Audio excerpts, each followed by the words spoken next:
Welcome to Restoria, your cozy corner for gentle bedtime stories. My name is James and I'll be your host tonight. Every night, we bring you peaceful tales designed to calm your mind and help you drift off into a deep, restful sleep. So snuggle in, close your eyes, and let the story begin. The story tonight is called Easter in Willowbrook. Chapter 1. The Morning That Waited. In the village of Willowbrook, Easter morning never began with noise. There were no trumpets or bells, no bouncing excitement or clattering footsteps. Instead, it began with softness. The sun rose slowly. Like it, too, had just woken from a warm dream.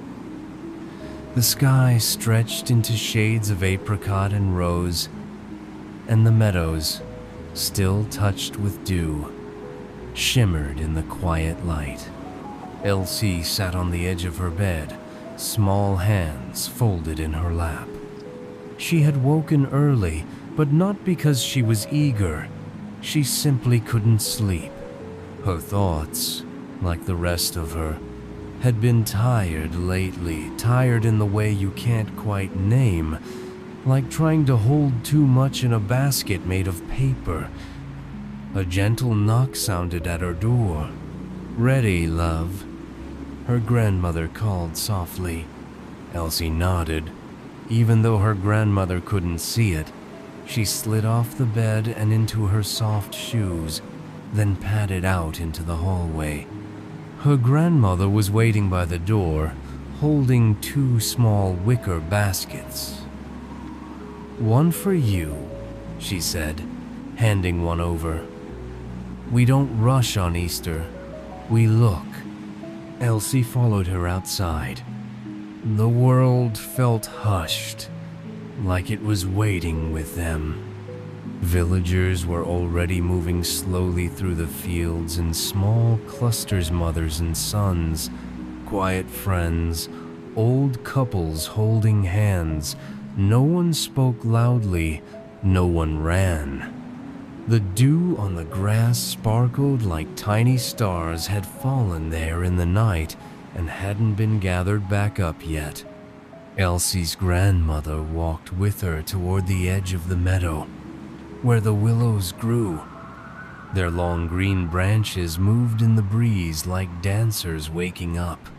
"We're not looking for eggs," her grandmother said with a soft smile. "We're looking for what's already here." Elsie nodded. She didn't have any questions. Just the basket in her hand and the slow, steady beat of her feet through the grass. They passed a patch of wild violets, and her grandmother knelt to pick one. "For your basket," she said, tucking the bloom inside. Elsie looked more carefully. Near a stone, she found a tiny feather blue and soft as silk. She placed it in her basket without speaking. Farther on, a heart-shaped pebble waited in the dirt path. It wasn't hidden. It was simply there. And in the curve of a willow tree's roots, someone had left 3 painted eggs. Pale yellow, sea glass green, and lavender, with tiny flowers brushed on in delicate strokes. They weren't hidden either, just waiting. Elsie didn't take them. She just looked, then sat. Her grandmother sat beside her. The meadow around them hummed quietly. Bees moved slowly between blooms. A bird somewhere sang 2 notes over and over. The breeze combed gently through the tall grass. Elsie leaned into her grandmother's side. "I feel lighter," she whispered. "That's how you know it's working," her grandmother replied. Later, The village gathered near the old stone church not for prayers, but for a picnic. Blankets were laid out, baskets were opened. There were warm buns with golden crusts, honey tea in mason jars, and soft cheese wrapped in cloth. People smiled with their eyes. Children lay in the grass. A few of them had candy eggs, but no one compared baskets. No one needed to. When the sun began to dip and the clouds turned the color of peach skin, Elsie looked into her basket. A feather, a violet, a heart-shaped pebble, a ribbon someone had tied to a willow branch and left behind. Nothing shiny, nothing loud, everything lovely. That night, tucked beneath her quilt, Elsie yawned without thinking. Her dreams came gently of fields and light, and the warm hush of being allowed to rest. Because in Willowbrook, Easter didn't ask you to chase joy. It simply asked you to notice it. Chapter 2: Gathering Light. The next morning, the feather was still in Elsie's basket. She had placed the little wicker tray on her windowsill before bed, where the early sun now touched it gently. The feather's soft blue edges shimmered slightly in the light. Downstairs, the kettle whistled. She heard the gentle clink of cups. "Tea's ready," her grandmother called. By the time Elsie made it to the kitchen, the table was already set 2 mugs, a small plate of currant scones, and a jar of honey that caught the morning like a drop of gold. They ate quietly, but comfortably. After breakfast, Elsie didn't ask what the day would bring. In Willowbrook, you didn't plan much after Easter. The world took care of the schedule. They went for a walk. The fields were warmer now, the dew already drying from the leaves. Bees were busier, the birds louder, but not noisy, just full of song. Elsie carried her basket again, even though it wasn't Easter anymore. "Do we still look?" she asked. Her grandmother smiled. "We always look. That doesn't stop with the holiday." So Elsie looked. She noticed the way the sunlight moved on the water of the creek. She noticed how the breeze tugged gently at the willow branches like a child asking to be held. They paused near a small wooden bridge, and Elsie crouched down. A stone nestled in the mud looked like a teardrop. She picked it up and held it in her palm. "Happy or sad?" her grandmother asked. "Both," Elsie said softly. Her grandmother nodded. "That's how spring feels sometimes." They kept walking. Children from the village passed them on the path. Some wore flower crowns, now dandelions and daisies woven with careful hands. Elsie watched them go, but didn't feel left behind, just noticed. One of the girls smiled and handed her a tiny bloom without stopping. A forget-me-not. She placed it in her basket beside the feather. Later, they returned to the willow tree from the day before. The eggs were still there, undisturbed. The ribbon still danced in the breeze. Elsie sat down and leaned her back against the tree's trunk. "I like it here," she said. Her grandmother lowered herself beside her with a slow exhale. "The tree knows." They sat in silence for a while. The tree creaked softly above them, like an old rocking chair. A bee hovered near Elsie's knee. then buzzed off toward a clover patch. "People forget to come back," her grandmother said after a while. "They think special things only happen on special days, but the tree doesn't stop being here." Exactly. Elsie looked around. The meadow wasn't blooming any less. The sun wasn't shining any softer. The world hadn't stopped whispering just because Easter had passed. She reached into her basket and touched the feather, the pebble, the violet now dried and dark at the edges. None of it needed wrapping. None of it needed keeping. But she would keep them all the same. When they returned home, Elsie set the new forget-me, not in a tiny glass dish with water. It floated gently, turning in slow circles. She stood by the window for a while, basket still in hand. The village moved quietly below, like it always did. People swept porches, opened windows, shared smiles across hedges.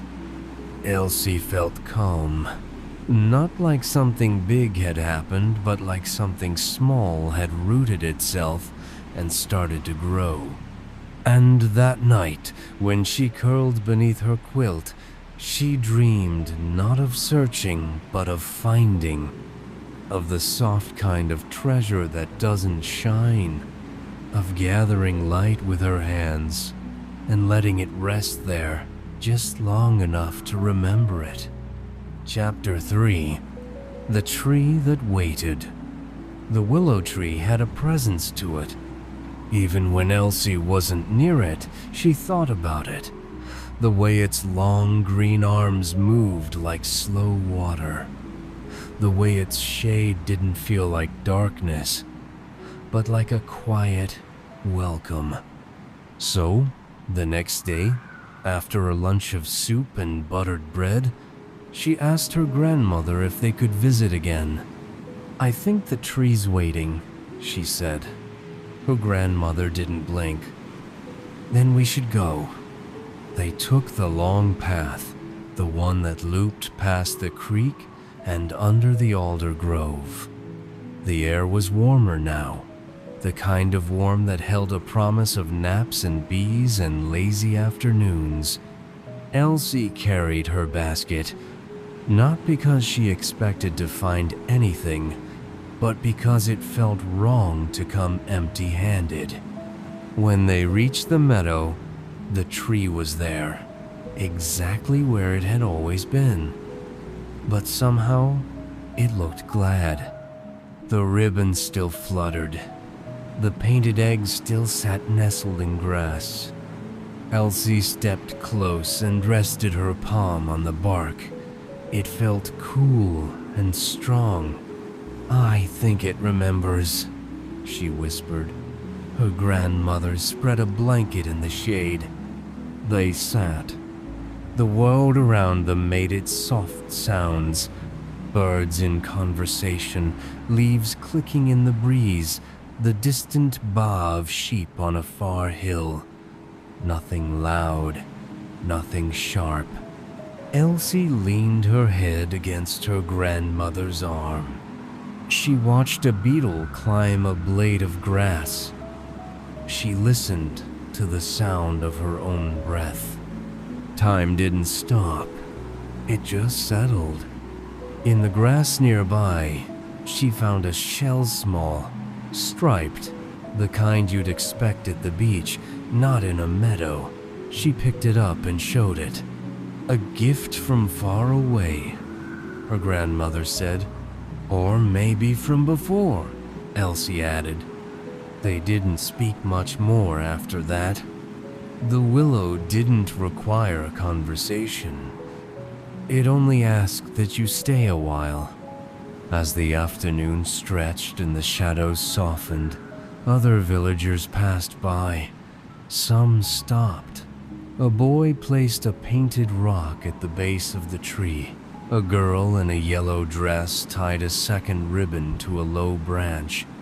No one claimed the tree, but all seemed to understand it belonged to them all. Elsie felt it deep in her chest, that pool of something that didn't want anything from her, that simply said, "You are enough, just sitting here." The shell went into her basket. Later, as the sun slanted gold across the hills, they rose to leave. Elsie touched the tree one more time. "Thank you," she whispered. The branches swayed, not in reply, just in agreement. That night, Elsie didn't dream of meadows or treasures. She dreamed of stillness, of roots that held the earth steady, of a tree that waited, no matter how long it took for someone to return. Chapter 4: A Sky Full of Petals. By the end of the week, the meadow was beginning to bloom in earnest. Cherry blossoms, soft and pale, had started to fall like confetti across the village. The air carried a scent of honey and green things. It felt like even the sky had lightened. Elsie woke early again, not from restlessness, but from a kind of excitement so quiet it barely stirred. The kind that blooms when something inside you feels full, even if you don't know what of. She peeked into her basket.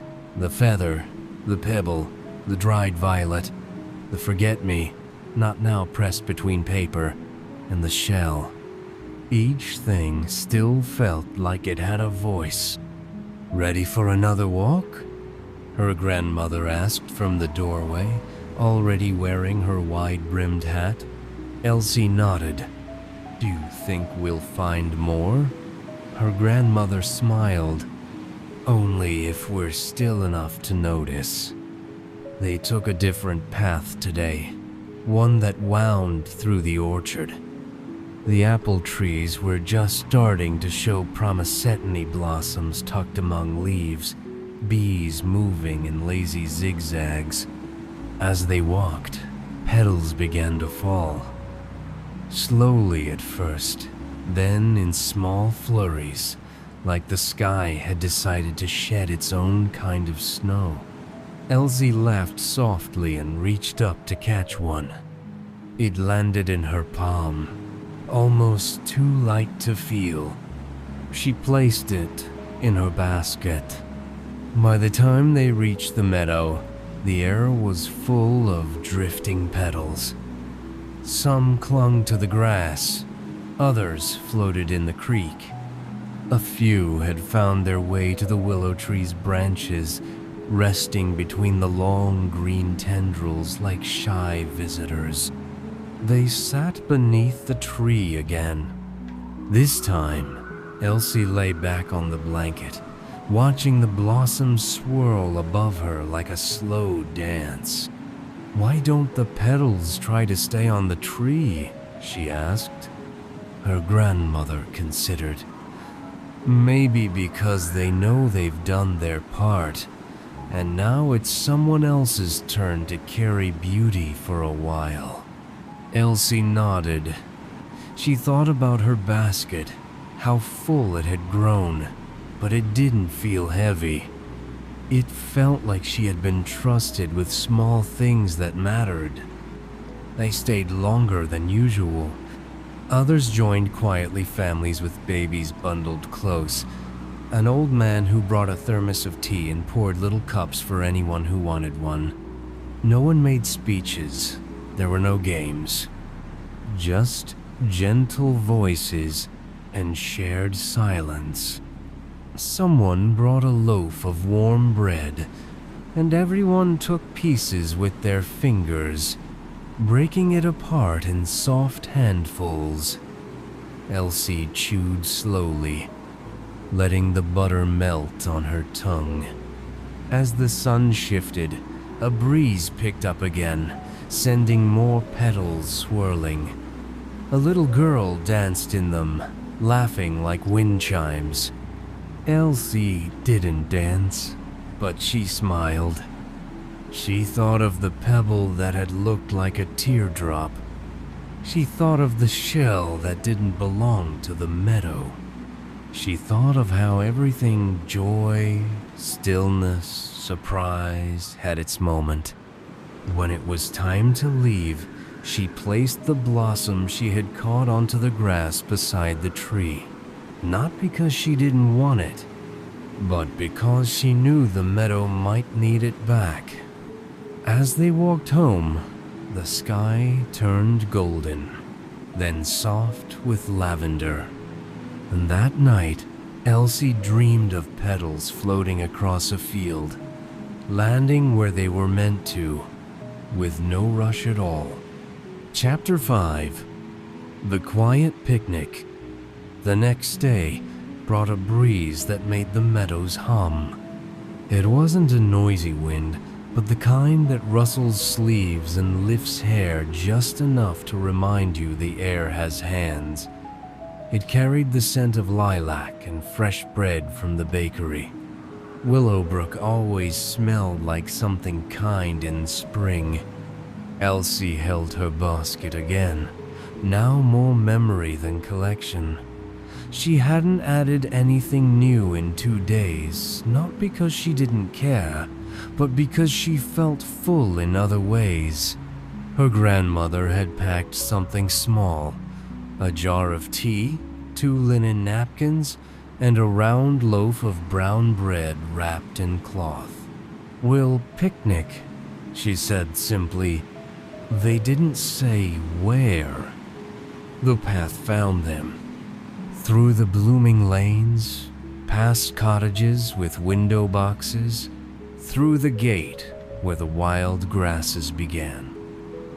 The meadow felt different now, more golden, more open, like it had exhaled. They followed the creek this time, tracing its path until it curled into a quiet clearing. A few other families were already there, each settled in their own little corners. No crowding, just quiet company. No music played, but the birds sang like they knew how to read the room. Elsie and her grandmother laid their napkins beneath the same willow they always visited. The painted eggs were gone now. The ribbons faded from sun, but the tree was still listening. They ate slowly, sips of tea, soft slices of bread with honey from the jar. They didn't speak much. A family nearby shared wild strawberry jam from a tin. Another child offered tiny cookies, shaped like leaves. Elsie took one. Its sweetness was small and perfect. After eating, she lay back and watched the sky. It was blue with streaks of white, like someone had brushed clouds across it with long, thoughtful strokes. The wind rustled the tree gently. Elsie listened to the way the branches moved, the way the grass shifted in response. Everything felt like it belonged to everything else. A few people had brought sketchbooks. Some had brought nothing at all. One man, older than her grandmother, sat carving a spoon from a piece of wood, his hands slow and steady. Another woman braided long strands of grass, adding daisies at the ends. It wasn't a party. It was a rest. A soft space between what had been and what would come. And Elsie was right in the middle of it. As the sun slid lower, she turned to her grandmother. "Was Easter over?" she asked. Her grandmother brushed a crumb from her skirt. "The calendar says so, but not here. Not here. Elsie didn't need more than that." They packed up slowly, waved gently to the others, walked home with the last warmth of the day brushing their backs. That evening, after her bath and a book and a long yawn, Elsie placed the little leaf-shaped cookie wrapper into her basket, not because it was useful, but because it had belonged to a moment that deserved remembering. And that night, she dreamed of picnics without clocks and wind that knew how to be kind. Chapter 6. What Stays With You. On the morning after the last picnic, Elsie woke to birdsong. It wasn't the loud kind that startles you from sleep, just a soft chorus, like the trees were whispering to each other and had forgotten she could hear them. The window was cracked open. A breeze slipped through, warm and dappled with sunlight. Somewhere outside, a child laughed once, then quiet again. She sat up slowly. Her basket was still on the windowsill. Everything inside was exactly where she'd left it. The shell, the feather, the violet, pressed into crispness. The cookie wrapper, folded like a tiny secret. Each thing as quiet as the day it had been found. Elsie picked up the basket and carried it downstairs. Her grandmother was already in the garden, tending to the sweet peas. The kettle whistled as if on cue. She poured 2 mugs of tea and set them on the table without a word. They ate slices of oatcake and butter and listened to the village wake up. "Do we go to the meadow today?" Elsie asked. Her grandmother smiled over her cup. "If you like. Oh, we can stay and remember it," Elsie thought. "I think I'm still full from it. They didn't leave the house that morning, or the next. But somehow, Elsie didn't feel like she was missing anything. She noticed more now, the way her spoon clinked gently against her bowl, the pattern the shadows made through the window, how the air smelled like rain before it even arrived.